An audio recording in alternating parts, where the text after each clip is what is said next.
ಮುಂಗಾರು ಹಂಗಾಮದ ನೀರಾವರಿ ಸಲಹಾ ಸಮಿತಿಯ ಸಭೆಯಲ್ಲಿ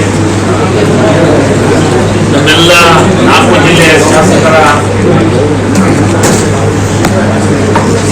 ಒಂದು ಚರ್ಚೆ ಆಗಿದೆ.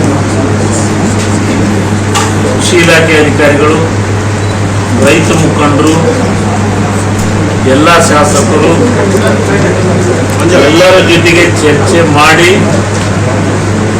ಒಂದು ನಿರ್ಧಾರಕ್ಕೆ ಬಂದಿದ್ವಿ. ಇವತ್ತಿನಿಂದಲೇ ನೀರನ್ನು ಬಿಡುವಂತ ಕೆಲಸವನ್ನ ಮಾಡ್ತೀವಿ. ತುಂಗಭದ್ರಾ ಎಡದಂಡೆ ಕಾಲುವೆ ಇವತ್ತಿಂದ ಸ್ಟಾರ್ಟ್, 11ನೇ ತಾರೀಕಿಂದ ನವೆಂಬರ್ 11ನೇ ತಿಂಗಳ, ಅಂದ್ರೆ 4100 ಕ್ಯೂಸೆಕ್ಸ್ನಂತೆ 90 ದಿನಗಳವರೆಗೆ ನೀರನ್ನು ಕೊಡುವಂತ ಕೆಲಸವನ್ನ ಮಾಡ್ತೀವಿ.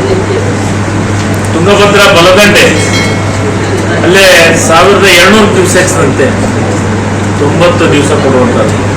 ತುಂಗಭದ್ರಾ ಬಲದಂಡೆ ಕೆಳಮಟ್ಟದ ಕಾಲುವೆಗೆ ಅಲ್ಲಿ 90 ದಿವಸ 650 ಕ್ಯೂಸೆಕ್ಸ್, ಮತ್ತು ರಾಯಬಸವಣ್ಣ ಅಲ್ಲಿ 90 ದಿವಸ 180 ಕ್ಯೂಸೆಕ್ಸ್.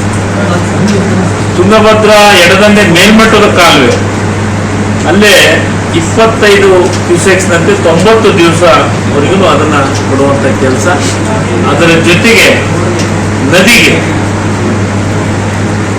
11ನೇ ತಾರೀಕಿಂದ, ನಾಳಿಂದ, ಇವತ್ತಿನ ಸ್ಟಾರ್ಟ್ ಅಂದ್ರೆ ನಾಳೆ ದಿವಸದ ಇಟ್ಕೊಂಡು 500 ಅಂತೆ ಕೆರೆ ಮುಖಾಂತರ, ಯಾವುದೋ ನಮ್ಮ ಗುಡ್ಲಿಗೆ ಆ ಕೆರೆ ಮುಖಾಂತರ ನದಿಗೆ ಕನಿಷ್ಠ 500. ಅದು ಆದ್ಮೇಲೆ ನಮಗೆ ನಿಜವಾಗ್ಲೂ ವಾಸ್ತವ ಸತ್ಯ 98 ಕ್ಯೂಸೆಕ್ಸ್. ಈ ಸದ್ಯ ನಮ್ಮ ಹತ್ರ ಇರೋದು 82 TMC. ನಾವು ಮುಂದಿನ ಬೋರ್ಡ್ನಲ್ಲಿ ನಿರ್ಧಾರ ಆಗೋದು, ಏನು CWS ಬೋರ್ಡ್ನಲ್ಲಿ ನಿರ್ಧಾರ ಆಗಿದ್ದು ನಮ್ಮ ಡ್ಯಾಮಿಗೆ 98 ಕ್ಯೂಸೆಕ್ಸ್ ಬರ್ತಂತ ಅವರು ಎಕ್ಸ್ಪೆಕ್ಟ್ ಮಾಡಿದ್ದಾರೆ. TMC 98 TMC. ಅದರ ಲೆಕ್ಕದ ಪ್ರಕಾರ ನಾವು ಇದನ್ನು ಹಂಚಿಕೆಯನ್ನು ಮಾಡಿದ್ದೀವಿ. ಅದ್ರ ಜೊತೆಗೆ ಇನ್ನೂ ನಮಗೆ ಕೆಲವೊಂದಿಷ್ಟು ಕೆನಾಲ್ಗಳಿಗೆ ನೀರು ಶಾರ್ಟೇಜ್ ಆಗುತ್ತೆ. HLC ಇರ್ಬೋದು, LLC ಇರ್ಬೋದು, ಮತ್ತು ಲೆಫ್ಟ್ ಬ್ಯಾಂಕ್ ಇರ್ಬೋದು. ಅದಕ್ಕೆ ಮುಂದಿನ ತಿಂಗಳ ಸೇಮ್ 11, 9 ಸೆಪ್ಟೆಂಬರ್ ತಿಂಗಳೊಳಗೆ, ಸೆಪ್ಟೆಂಬರ್ ತಿಂಗಳೊಳಗೆ ಮತ್ತೆ ICC ಮೀಟಿಂಗ್ ಅನ್ನು ಕರಿತೀವಿ.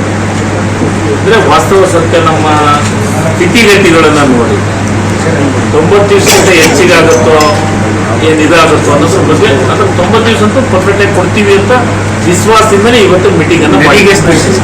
ನದಿಗೆ 2,500 ಕ್ಯೂಸೆಕ್ಸ್. ಎಷ್ಟು ದಿವಸ 4, 4, 5 ದಿವಸ ನದಿಗೆ. ಇವನ್ನ ಇಷ್ಟು ಇವತ್ತು ಡಿಸಿಷನ್ ಆಗಿದೆ.